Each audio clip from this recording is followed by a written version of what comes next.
2013 সাল 5 মে যেই সমস্ত মাদ্রাসার কচিকাঁচা ভাইয়েরা শহীদ হয়েছে তাদেরকে আমরা স্মরণ করছি। সেই সমস্ত ভাইদেরকে পিলখানায় যাদেরকে নির্বিচারে হত্যা করা হয়েছে আমরা শ্রদ্ধার সাথে স্মরণ করছি। সেই সমস্ত ভাইদেরকে যারা মোদী বিরোধী আন্দোলন করে শহীদ হয়েছে আমরা শ্রদ্ধার সাথে স্মরণ করছি।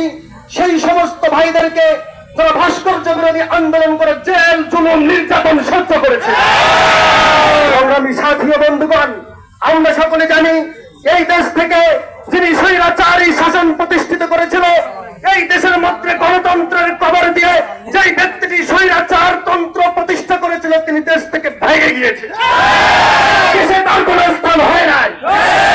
সংগ্রামী সাথী ও বন্ধুগণ, আমরা আজকে আনন্দিত, সকলে বলেন আলহামদুলিল্লাহ, আলহামদুলিল্লাহ।